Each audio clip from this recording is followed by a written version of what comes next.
안녕하세요. 임플란트 타이거입니다. 2021년 예산안 정부안이 드디어 나왔습니다. 코로나를 극복하고 선도국가로 나아가겠다라는 캐치프레이즈를 가지고 2021년 예산안 555조 8천억 원이 정부 예산안으로 잡혔습니다. 정부 예산안 어떻게 편성이 되어 있고 나는 여기에서 어떤 혜택을 받을 수 있는지 오늘 영상 궁금하시면 계속 봐주세요.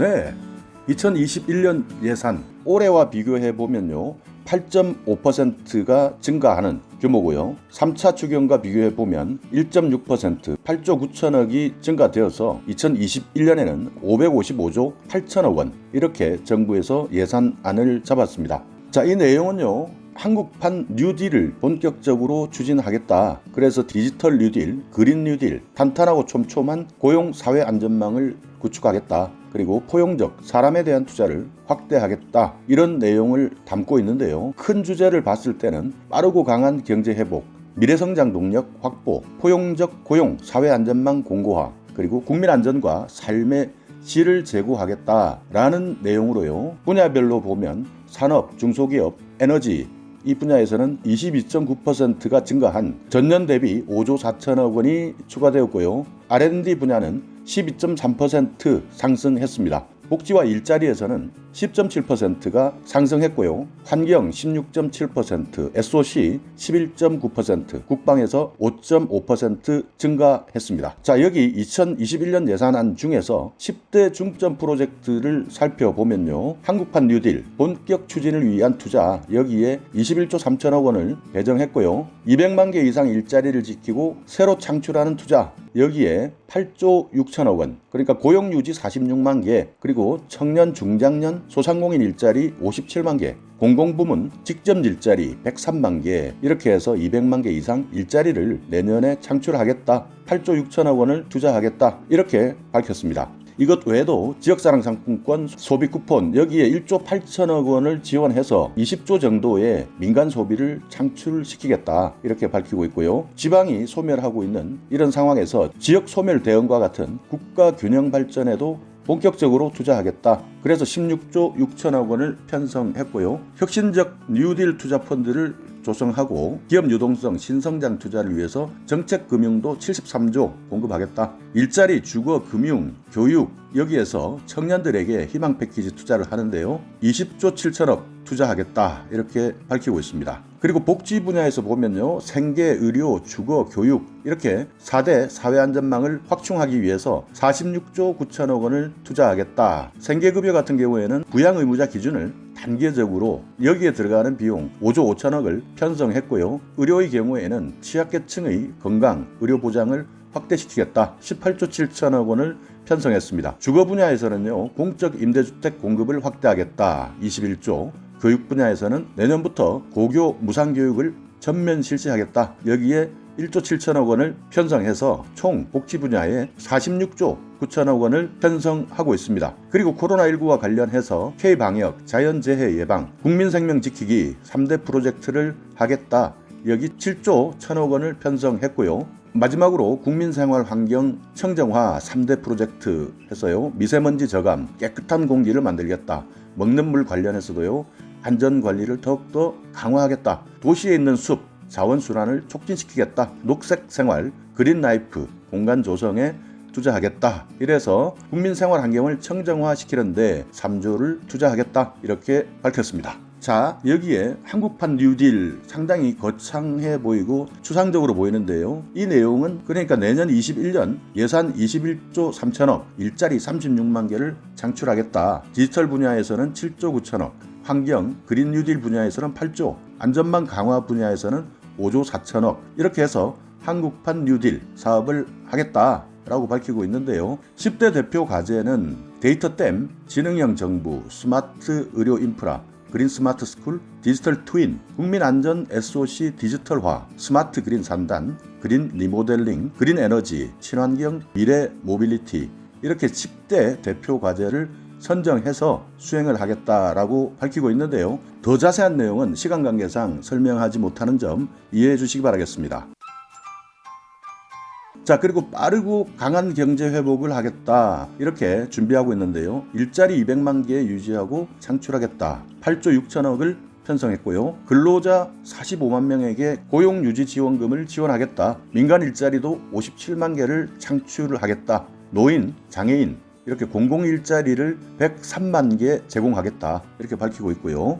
소비, 수출, 활력 제고에 3조 3천억 원, 농수산, 문화, 관광 분야에 쿠폰을 발행하겠다라고 했는데요. 농수산 쿠폰, 외식 쿠폰, 숙박 쿠폰, 체육 쿠폰 이 분야에 있어서는 상당히 많은 논란이 있었습니다. 왜냐하면 이 예산 자체가 방역을 담당하고 있는 입장에서는 오히려 감염병 사태를 더 악화시킬 수밖에 없는 것 아니냐 이런 논란이 있었는데요. 그래도 내년에 이렇게 문화관광 분야, 농수산 분야에서 쿠폰을 또 지급하겠다라고 해서요. 예산을 잡고 있습니다. 이 부분은 만약 감염병 사태가 지속적으로 악화된다면 아마 예산이 많이 깎일 수밖에 없을 텐데요. 이런 예산을 결정할 때는 정부 당국에서는 일선 방역을 담당하고 있는 방역당국과 면밀히 논의를 해서 정해야 될 분야인 것 같고요. 국회 논의에서도 많은 논란이 있을 것으로 보입니다. 또 지역사랑 상품권, 온누리 상품권 18조 원을 할인하거나 발행을 지원해주겠다.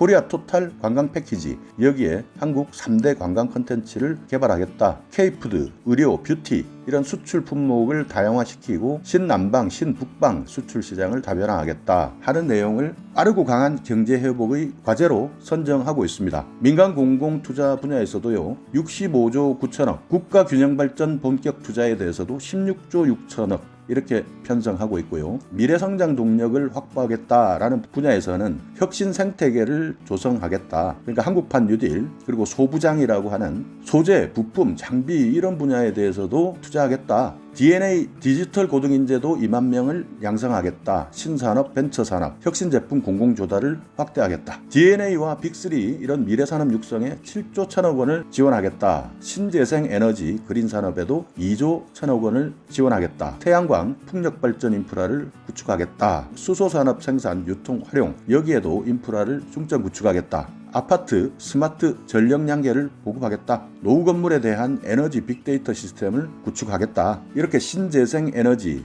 그린산업 여기에 2조 1천억이 편성이 되고요. 주력산업 역동성을 강화시키기 위해서 5조 5천억을 편성했습니다. 포용적 고용, 사회안전망 공고화 이 분야에 대해서는요. 4대 사회안전망 확충 46조 9천억 아까 설명드렸던 복지 분야의 예산이고요. 취약계층을 보호하겠다. 여기에서 장애인연금의 지급 단가를 현재 25만 원에서 30만 원으로 인상하겠다. 수산공익직불제를 새로 도입을 해서 2톤 이하의 작은 어선을 활용해서 활동하고 계시는 어업인들에게는 연간 150만 원의 기본소득을 보장해주겠다. 이렇게 밝히고 있습니다. 전국민 고용안전망에 20조 편성해서요. 최근 코로나19 때문에 힘들어하시는 저소득 예술인이나 특수고용 형태의 노동자 46만 5천 명에게 고용보험료를 80% 지원하겠다. 산재보험 적용 특수형태 근로종사의 직종을 현재까지는 9개였는데요. 이것을 14개로 그리고 대상자는 49만 명에서 76만 명까지 확대하겠다. 실업부조 고용 서비스를 연계해서 국민 취업지원제도 신규 시행하겠다. 이렇게 밝히고 있고요. 저소득 30만 명, 청년 10만 명에게 해당이 되는데 내년부터 내년 1월 1일부터죠. 구직촉진수당 월 50만 원 최대 6개월까지 지급받을 수가 있습니다. 그러니까 1년에 300만 원의 국민취업지원제도 구직촉진수당 내년 1월 1일부터 시행이 된다 하는 점 꼭 기억해 두시고요. 현재 137만 명 정도 받고 있는 구직급여를 실업급여죠. 164만 명까지 확대해서 지급하겠다. 이렇게 밝히고 있습니다. 저출산 고령화 대응과 관련해서는요. 영유아 보육료의 지원 단가를 인상하겠다. 보조교사, 대체교사도 확대하겠다. 초등 돌봄 인원도 확대하겠다. 기초연금 그리고 노인 일자리 확대하겠다. 이렇게 밝혔는데요. 기초연금에서는 내년 월 30만 원 598만 명이 받을 수가 있습니다. 노인 일자리도 올해는 74만 개까지 창출했었지만 내년에는 6만 개를 더 늘려서 80만 개까지 확충하겠다 이렇게 밝히고 있고요. 맞춤형 노인 돌봄 지원도 45만 명에서 50만 명까지 서비스를 받을 수 있고 디지털 돌봄 시범 사업도 확대해서 2만 5천 명에서 5만 8천 명의 어르신들에게 사업이 확대된다 하는 점 기억해 두시기 바라겠습니다. 국민안전 그리고 삶의 질을 제고하는 예산, K방역 고도화 1조 8천억, 국민생명 인권보호 여기에 5조 4천억, 국민생활 환경청정화 3대 프로젝트 3조, 스마트 강군, 군 사기 진작, 전략적 외교 협력 강화, 국방 분야에 54조 6천억 이렇게 예산을 편성하고 있습니다. 자, 이것을 생애 주기별로 한번 살펴보면요. 청년의 경우에는 일자리 예산이 3조에서 3조 9천억으로 늘어났는데요. 구직부터 취업, 창업까지 전 단계를 지원해주겠다. 그래서 청년 추가 고용 장려금 신규로 9만 명을 지원하겠다. 연간 900만 원까지 지원해주겠다. 청년 디지털 일자리 신규 5만 명을 확대하고요. 180만 원에 6개월까지 디지털 정부 일자리를 만들겠다. 청년 10만 명을 대상으로 해서 구직수당 한 달에 50만 원 6개월까지 지급해주고요. 또 국민취업지원제도도 시행하겠다라고 밝히고 있습니다. 생활안전 분야에서 주거, 금융, 자산형성 사업에 지원을 해주겠다. 그리고 교육복지, 교육사다리, 청년 맞춤형 복지지원 이렇게 해서요. 직업계 고등학교를 졸업했을 때는 장려금을 19,000명까지 지원했던 것을 31,000명까지 더 지원해주겠다. 교외 근로장학금 49,000명이 혜택을 받았었는데요. 6만 명까지 늘리겠다라고 밝히고 있습니다. 그러니까 생애 주기별로 따졌을 때 청년은 일자리와 생활안정, 교육복지 여기에 내가 어떤 혜택을 받을 수 있는지 잘 살펴보시고요. 중장년 같은 경우에는요. 구직급여 수급자 조기 재취업 수당 9만 명 지원을 하겠다. 직업훈련 생계비를 지원하겠다. 2,500명인데요. 한 달에 110만 원 해서 6개월까지 지원을 해주는 직업훈련 생계비 지원 여기에 대해서도 관심을 가지시고